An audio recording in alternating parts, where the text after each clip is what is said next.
मैं डॉक्टर चंचल गर्ग, सहायकाचार्य, इतिहास विभाग, राजकीय कला महाविद्यालय, कोटा। आज का आपका विषय है राजस्थान का एकीकरण। यह राजस्थान के एकीकरण से तात्पर्य है कि राजपूताना की जितनी भी रियासतें थीं उनका विलय हुआ और उनका विलय होकर एक राज्य का निर्माण हुआ, जिस राज्य को राजस्थान राज्य कहा जाता है। राजस्थान का एकीकरण, राजस्थान के निर्माण की पूरी प्रक्रिया 1948 से शुरू हुई और 1956 ईस्वी में जाकर समाप्त हुई। राजस्थान के एकीकरण का श्रेय जाता है सरदार वल्लभ भाई पटेल को, लेकिन इससे पहले हम थोड़ा सा भारत की स्वतंत्रता के समय के पर प्रकाश डालते हैं। इंग्लैंड की संसद ने 16 जुलाई 1947 को भारतीय स्वतंत्रता अधिनियम पारित किया और 15 अगस्त 1947 को भारत दासता से, जो कि अंग्रेजी दासता थी, उससे मुक्त हो गया। लेकिन भारतीय स्वतंत्रता अधिनियम की धारा 8 ने भारतीय स्वतंत्रता को संकटग्रस्त कर दिया। इसका कारण था कि इस अधिनियम की धारा के अनुसार ब्रिटिश सरकार ने भारतीय देशी रियासतों पर अपनी सर्वोच्चता समाप्त कर दी और यह सर्वोच्चता देशी रियासतों को पुनः प्राप्त हो गई। इसका अर्थ था कि देशी रियासतें स्वयं अब इस बात का निर्णय करेंगी कि उन्हें किस राज्य में, किस देश में उन्हें सम्मिलित होना है, भारत में या अपना पाकिस्तान में, या फिर भी अपना स्वतंत्र अस्तित्व रखने को तैयार है। और यदि इस तरह से भारत जो था अनेक टुकड़ों में बंटने वाला था, लेकिन सूझबूझ के साथ सरदार वल्लभ भाई पटेल ने राजस्थान का एकीकरण किया। राजस्थान का एकीकरण 7 चरणों में पूरा हुआ। 18 मार्च 1948 से शुरू होकर 1 नवंबर 1956 को पूरा हुआ। इस तरह इसके निर्माण में 8 वर्ष 7 माह 14 दिन लगे। आज़ादी के समय राजस्थान में 19 रियासतें थीं और 3 ठिकाने थे। रियासतें कौन कौन सी थीं? रियासतें थीं अलवर, बांसवाड़ा, भरतपुर, बीकानेर, बूंदी, धौलपुर, डूंगरपुर, जयपुर, जैसलमेर, झालावाड़, जोधपुर, करौली, किशनगढ़, कोटा, प्रतापगढ़, शाहपुरा, सिरोही, टोंक और उदयपुर। 3 ठिकाने थे। इन ठिकानों के नाम थे लावा, कुशलगढ़, नीमराना ठिकाना। एक केंद्र शासित प्रदेश था अजमेर, मेरवाड़ा। अब भारत जो था 1947 में 2 भागों में विभाजित हो गया। एक तो ब्रिटिश भारत, यहाँ की ब्रिटिश सत्ता का सीधा नियंत्रण था, जिसमें उत्तर प्रदेश इत्यादि ये सारे राज्य आते हैं, और दूसरा था देशी राज्यों का भारत। अब देशी राज्यों की संख्या उस समय में लगभग 565 थी। अब उन देशी रियासतों को एक करना बहुत अधिक कठिन था। यदि हम राजस्थान की ही बात करें तो राजस्थान में 22 छोटी बड़ी रियासतें इस तरह से हो गई, और इसके अलावा इस तरह से इन रियासतों को एक करना अत्यधिक कठिन कार्य था, लेकिन सरदार वल्लभ भाई पटेल ने इस कार्य को पूर्ण किया। अब करते हैं कि राजस्थान निर्माण के लिए प्रारंभिक प्रयास क्या किए गए, या एकीकरण के लिए जो योजनाएं बनी वो योजनाएं किस प्रकार से शुरू हुई, उनका प्रारंभ कैसे हुआ। सबसे पहले 1939 ईस्वी में लॉर्ड लिनलिथगो के आदेश से राजस्थान की रियासतों के नियुक्त ब्रिटिश अधिकारियों और रियासतों के शासकों ने इस संबंध में बातचीत की। वे चाहते थे कि राजस्थान की रियासतों का समूहीकरण हो जाए, लेकिन राजस्थान के जो राजा थे वो इसके लिए सहमत नहीं हुए, तो ये वहीं रुक गई। 10 जुलाई 1945 को जब इंग्लैंड में मजदूर दल की सरकार बनी तो ये निश्चित हो गया कि भारत में स्वाधीनता प्राप्त हो सकती है। तो अब रियासतें जो थी अपने भविष्य के लिए चिंतनशील हो गई। तो ऐसे में सितंबर 1946 ईस्वी में अखिल भारतीय देशी राज्य लोक परिषद ने यह निर्णय लिया कि राजस्थान की कोई भी रियासत अपने आप में भारतीय संघ में शामिल होने योग्य नहीं है, अतः समस्त राजस्थान को एक इकाई के रूप में भारतीय संघ में शामिल होना चाहिए। यानी कि इसने भारतीय संघ में शामिल होने की बात राजस्थान की रियासतों की कर दी। अब राजस्थान के राजाओं ने भी इस संदर्भ में प्रयास करने शुरू कर दिए, और राजस्थान के राजाओं में सबसे पहला जो प्रयास किया वो किया कोटा के महाराव भीम सिंह ने। कोटा के महाराव भीम सिंह ने इसके लिए प्रयास किया, लेकिन उन्हें कोई सफलता प्राप्त नहीं हुई। लेकिन उन्होंने इन प्रयासों को, जिस भी राजा ने कोशिश की, समर्थन हमेशा दिया। प्रत्यक्ष रूप से जो प्रयास किया वो प्रयास किया नवंबर 1946 में उदयपुर के महाराणा ने। उदयपुर के महाराणा ने राजस्थान के विभिन्न राज्यों के शासकों की एक बैठक बुलाई। इसमें उन्होंने गुजरात और मालवा के राजाओं को और उनके प्रतिनिधियों को भी आमंत्रित किया और इसमें उन्होंने सभी रियासतों को मिलाकर एक राज्य या एक इकाई बनाने का प्रस्ताव रखा। वस्तुतः इसका उद्देश्य सिर्फ इतना था, ये जानना कि राजा का मंतव्य क्या है, वो किस तरह से एकीकरण के बारे में सोचते हैं और राज्यों के विलय की जो संभावना है उन्हें तलाशा जा सकता है या नहीं। इसके पश्चात 23 मई 1947 को उदयपुर में दूसरा सम्मेलन आयोजित किया गया और इस बार महाराणा ने सभी नरेशों को यह चेतावनी दी जो वहां आए थे, गुजरात, मालवा इत्यादि के, कि जो अगर हम लोगों ने मिलकर अपने रियासतों की यूनियन नहीं बनाई तो सभी रियासतें जो प्रांतों के समकक्ष नहीं हैं निश्चित रूप से समाप्त हो जाएंगी। इस समय में जयपुर, जोधपुर और बीकानेर ये रियासतें सबसे बड़ी थीं, तो इन्हें छोड़कर सभी राज्यों के सभी रियासतों को मिलाकर एक राज्य बनाने का जो निर्णय था वो लगभग स्वीकार किया गया और इसी समय में संविधान निर्माण के लिए एक समिति भी गठित कर दी गई, लेकिन इसका भी कोई महत्वपूर्ण परिणाम नहीं निकला। इसके पश्चात जयपुर के राजा सवाई मानसिंह की स्वीकृति से वहां के दीवान सर वी.टी. कृष्णाचारी ने भी मध्य प्रदेश के राजाओं और उनके प्रतिनिधियों का एक सम्मेलन बुलाया और इस सम्मेलन में प्रस्ताव रखा कि प्रदेश की रियासतों का एक ऐसा संघ बना दिया जाए जिसमें हाई कोर्ट, उच्च शिक्षा, पुलिस आदि विषय संघ को सौंप दिए जाएं और शेष इकाई के पास रहे। एक तरह से यही नियम जो था वो आगे चलकर लागू किया गया, लेकिन उसमें विदेश, पुलिस, रक्षा व्यवस्था से संबंधित जो थे संचार वो बाहर संघ को दिए गए, अन्य आंतरिक मामले राज्यों के पास रहे। कृष्णामाचारी ने यह भी कहा कि यदि यह प्रस्ताव स्वीकार न हो तो एक अन्य समाधान है कि प्रदेश की जो रियासतें अपना पृथक अस्तित्व रखने की क्षमता नहीं रखती, वे पड़ोस की बड़ी रियासतों में मिल जाए। लेकिन आपको पता है राजाओं की महत्वाकांक्षा के सामने पड़ोस की रियासतों में मिलना ये अत्यधिक कठिन कार्य था, इसलिए यह भी पूरा नहीं हो पाया। इसी समय मारवाड़ी संघ फेडरेशन ने एक संघ की प्रस्तावना तैयार की कि राजस्थान के अतिरिक्त मालवा, ग्वालियर, हिसार, लोहारू, रोहतक, नाभा, पटियाला, गुड़गांव, पंजाब के कुछ हिस्से और दिल्ली मिलाकर एक संघ बना लें। के.एम. मुंशी ने भी बृहत्तर राजस्थान की परिकल्पना की जिसमें राजपूताना, गुजरात और मालवा को शामिल होने के लिए कहा गया। भोपाल के नवाब और नवानगर के जाम साहब ने मिलकर जाम संघ की योजना बनाई जिसमें राजस्थान और गुजरात, काठियावाड़ को मिलाकर शेष भारत से पृथक एक संघ बनाने की योजना थी। उदयपुर के महाराणा पर इस योजना का नेतृत्व ग्रहण करने के लिए जोर डाला गया, लेकिन बीकानेर के महाराज की सलाह मानते हुए उदयपुर के महाराणा इसके लिए तैयार नहीं हुए और वे भारत की संविधान निर्माती सभा के सदस्य बन गए। इस तरह से ये जो जाम संघ की योजना थी ये पूरी तरह से विफल हो गई। अब जब एकीकरण के लिए जब ये सारे प्रयास हो रहे थे तो ऐसे में स्वाभाविक था, जब भारत स्वतंत्र हुआ तो भारत के जो उस समय के जो शीर्ष नेता थे, जो स्वतंत्रता सेनानी थे, उन्होंने भी भारत के एकीकरण के संदर्भ में कुछ योजनाएं बनाई थी। अब इस योजना के अंतर्गत इन्होंने क्या किया था, इन्होंने 5 जुलाई 1947 को एक रियासती विभाग बनाया। इस रियासती विभाग के जो प्रमुख थे वो सरदार वल्लभ भाई पटेल थे और उनके सचिव थे वीपी मेनन।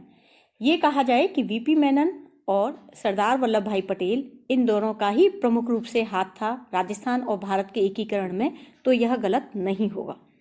सरदार वल्लभ भाई पटेल को इसीलिए लौह पुरुष भी कहा जाता है कि उस समय की प्रतिकूल परिस्थितियों में उन्होंने बहुत संयम से और धैर्य से कार्य लेते हुए राजस्थान और भारत के एकीकरण को पूर्ण किया था। ये जो रियासती विभाग था, इस रियासती विभाग के अंतर्गत 2 प्रोग्राम बनाए गए। एक तो था अंगीकार पत्र जिसे हम इंस्ट्रूमेंट ऑफ एक्सेशन कहते हैं, और दूसरा था स्टैंड स्टिल प्रोग्राम यानी कि यथास्थिति समझौता, जैसा है उस स्थिति में समझौता कर लेना। यथास्थिति समझौते के अंतर्गत था कि नई व्यवस्था व समझौते होने तक भारत सरकार व राज्यों के बीच संबंधों की जो व्यवस्था है वो यथावत रहेंगी, जिससे एक शक्ति की सर्वोच्चता समाप्त होने और नई शक्ति की सर्वोच्चता स्थापित होने के बीच कोई शून्यता न आए। शक्ति की सर्वोच्चता का तात्पर्य था ब्रिटिश सरकार और नई शक्ति थी यहाँ भारतीय संघ, कि ये दोनों अपने आप ही ऑटोमेटिक उनके अधिकार भारतीय संघ के पास चले जाएंगे। राजपूताना समेत सभी देशी रियासतों ने इसको स्वीकार किया था, यानी कि स्टैंड स्टिल प्रोग्राम या यथास्थिति समझौते को स्वीकार किया गया था। दूसरा था इंस्ट्रूमेंट्स ऑफ एक्सेशन यानी कि अंगीकार पत्र। 1935 ईस्वी के अधिनियम के अनुसार इसे बनाया गया था। इसके तहत रियासतें 3 विषय केंद्र को हस्तांतरित करेंगी। ये 3 विषय थे विदेश, रक्षा और दूरसंचार। केंद्र सरकार को इन 3 विषयों पर कानून बनाने का अधिकार प्राप्त हो गया। केंद्र ने राज्यों की संप्रभुता का सम्मान करने का वचन दिया। साथ ही राज्यों पर से यह बाध्यता समाप्त कर दी गई कि वे भविष्य में भारतीय संविधान को स्वीकार करेंगे। राज्यों को मुख्य धारा में सम्मिलित करने व उनकी संविधान निर्माण की प्रक्रिया में भागीदारी सुनिश्चित करने के लिए केंद्र ने यह जोखिम उठाना स्वीकार किया। अगस्त 1947 तक इन दोनों समझौतों से भारत सरकार ने राजनीतिक क्षेत्र में स्थायित्व को प्राप्त कर लिया। स्वतंत्रता और विभाजन के फलस्वरूप आए तूफानों में इन समझौतों ने लंगर का कार्य किया। इनके अलावा एक और चीज थी जो रखी गई। स्वतंत्र भारत में सिर्फ वही रियासतें अपना पृथक अस्तित्व रख सकती थीं जिन रियासतों की आय 1 करोड़ रुपए वार्षिक थी और उनकी जनसंख्या 10 लाख या उससे अधिक थी। यदि ये मापदंड देखा जाए तो उस समय में जयपुर, जोधपुर और बीकानेर ये 3 रियासतें ही अपना पृथक अस्तित्व रख सकती थीं, वरना राजस्थान की सभी छोटी रियासतों का विलय होना अवश्यंभावी था। लेकिन ये जो रियासतें थीं, ये रियासतें जो थी, इनके समक्ष भी हमें कुछ समस्याएं देखने को मिलती हैं कि ये लोग भी इस चीज़ के लिए पूरी तरह तैयार नहीं। एकीकरण में बाधाएं क्या थीं, या एकीकरण, राजस्थान के एकीकरण से समस्याएं कौन कौन सी जुड़ी थी। सबसे पहली समस्या थी सर्वोच्चता की समस्या। एक सर्वोच्च शक्ति के रूप में जब ब्रिटिश सत्ता का भारत में अंत होने वाला था तो उसका स्थान ग्रहण करने वाली भारत सरकार के सामने देशी राज्यों का जो प्रश्न था वो एक समस्या बन चुका था।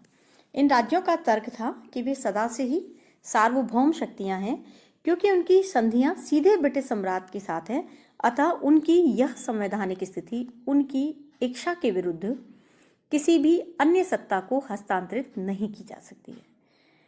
अंतर्राष्ट्रीय मंच पर उन्हें कभी स्वतंत्र इकाई का दर्जा नहीं प्राप्त हुआ, लेकिन उन्होंने सदैव हर मैजेस्टिस एम्पायर के नाम से ही उन्हें संबोधित किया गया था। ब्रिटिश सरकार जब तक रही उन्होंने उसे हर मैजेस्टीज एम्पायर के नाम से ही कहा। इस समस्या पर स्वतंत्रता प्राप्ति के पूर्व से ही विचार विमर्श शुरू हुआ। कैबिनेट मिशन ने 1946 में memorandum of states treaties and paramountcy प्रकाशित कर स्पष्ट कर दिया था कि आगामी सरकार पर ब्रिटिश सरकार का इतना प्रभाव नहीं होगा कि वह उसे सर्वोच्च सत्ता के कर्तव्य का निर्वहन करने के लिए बाध्य कर सके। इससे स्पष्ट हो गया कि स्वतंत्रता मिलने पर देशी राज्यों व ब्रिटिश सरकार के बीच राजनीतिक संबंध समाप्त हो जाएंगे और इससे उत्पन्न शून्यता को भरने के लिए राज्यों व आगामी सरकार के बीच नए सिरे से संधि करनी होगी। ऐसी स्थिति का सभी पक्षों ने स्वागत किया। केंद्र सरकार जहां इससे पूर्ववर्ती संधि व समझौते के पालन की बाध्यता से मुक्त हो गई, वहीं देशी राज्यों ने भी संतोष की सांस ली कि सर्वोच्चता और उससे जुड़े मुद्दे हस्तांतरित नहीं होंगे। उनके लिए विलय होने या स्वतंत्र होने का मार्ग खुला हुआ था। ये मैंने आपको पहले भी बताया कि स्वतंत्रता अधिनियम की धारा 8 के अनुसार ये निर्णय लिया गया था कि सर्वोच्च सत्ता समाप्त हो रही है और सर्वोच्च सत्ता समाप्त होने के बाद ये जो देशी रियासतें हैं ये अपने आप के लिए स्वतंत्र हैं कि स्वतंत्र रहें या पाकिस्तान या भारत में मिल जाएं। दूसरी समस्या थी शासकों का मत। शासक जो थे, यानी कि वैसे तो ये होता है कि वही एक स्वतंत्र राज्य देश बन सकता है जो स्वयं समर्थ हो। राजपूताना के जो छोटे राज्य थे वो अपने आप को स्वतंत्र रखने के लिए तैयार थे। यहाँ केंद्र सरकार ने 2 प्रकार की घोषणाएं की थी कि घोषित और समर्थ राज्य। अब घोषित स्वयं समर्थ राज्य कौन कौन से थे? वे जिनकी 1 करोड़ वार्षिक आय हो और जिनकी जनसंख्या 10 लाख या उससे अधिक हो। तो अब इस क्रम में केवल जयपुर, बीकानेर, जोधपुर, उदयपुर ये बड़े राज्य आ गए, बाकी सबका तो स्वाभाविक है कि उनका विलय होना ही था। तो ऐसे में जो शासक थे उनका अभी भी ये मत था कि कहीं ऐसा ना हो कि बड़ी रियासतें जो हैं वो छोटी रियासतों को निगल जाए। अब जैसे इनका खुद का व्यक्तिगत महत्व भी था। व्यक्तिगत महत्व था कि जयपुर के महाराजा ने अपनी राजनीतिक दूरदर्शिता प्रदर्शित करते हुए राजस्थान संघ में सम्मिलित होना स्वीकार कर लिया।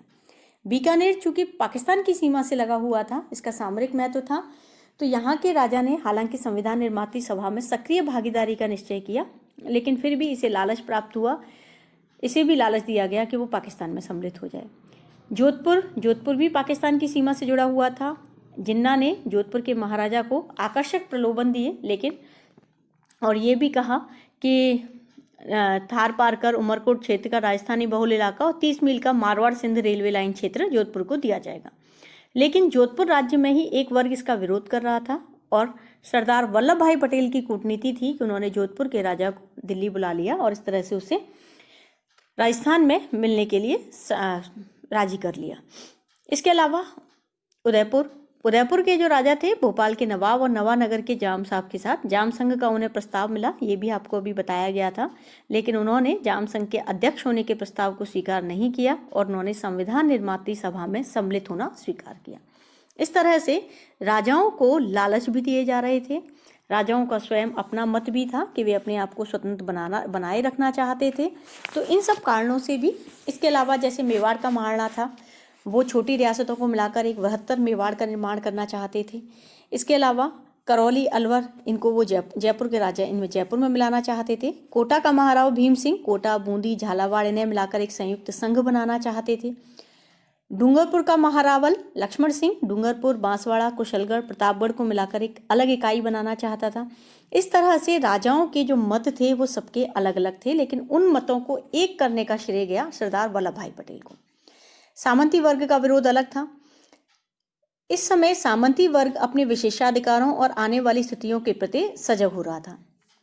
सामंतों के विभिन्न समूह और संगठनों ने एकीकरण विरोधी स्वर अपना लिए। सामंत वर्ग इस समय में महत्वपूर्ण था क्योंकि जयपुर, जोधपुर, बीकानेर, जैसलमेर राज्यों का कुल 75% जो था वो सामंतों के हाथ में था।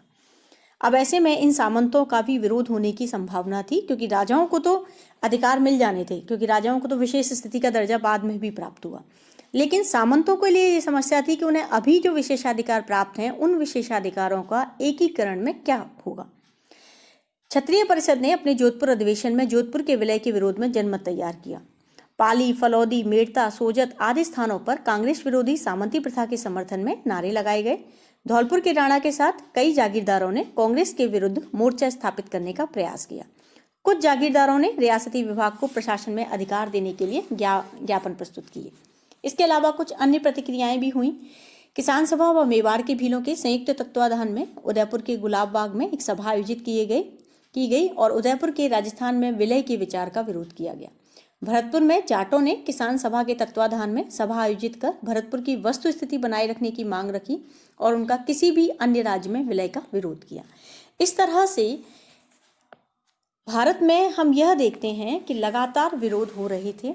राजस्थान में लगातार विरोध हो रहे थे और राजस्थान में कोई स्पष्ट मत नहीं था अभी भी कि किस तरह से राजस्थान का एकीकरण होना है। लेकिन फिर भी जब एकीकृत राजस्थान के निर्माण का निश्चय किया गया तब राजस्थान का एकीकरण हुआ। इस समय राजपूताना एजेंसी का भी विघटन कर दिया गया। देशी राज्य के साथ अपनी संधियों की क्रियान्विति करने के लिए ब्रिटिश सरकार ने राज्यों में रेजिडेंसी की स्थापना की थी। अप्रैल 1947 में रेजिडेंट कॉन्फ्रेंस में रेजिडेंट व पॉलिटिकल अफसरों को वापस केंद्र में बुला लेने का निर्णय लिया गया और उनके द्वारा संपादित कार्यों को पूरा करने के लिए संयुक्त प्रशासनिक व्यवस्था बनाने का निर्णय लिया गया। राजपूताना में एक क्षेत्रीय आयुक्त का कार्यालय आबू में स्थापित किया गया, जिसमें पूर्व में नियुक्त विशेषाधिकारी ने आयुक्त का कार्यभार संभाल लिया। इस कार्यालय द्वारा केंद्र व राज्यों के बीच राजनीतिक गतिविधियों के बीच समन्वय स्थापित किया गया। इस प्रकार केंद्र ने किसी भी प्रकार की संवादहीनता से बचने के लिए एक सुनियोजित कदम उठाया। इसके पश्चात हम देखते हैं कि राजस्थान के एकीकरण का जो कार्य था वो पूरा किया गया, जो कि विभिन्न चरणों में जाकर पूरा हुआ। राजस्थान एकीकरण के विभिन्न चरणों का अध्ययन हम दूसरे वीडियो में करेंगे। धन्यवाद।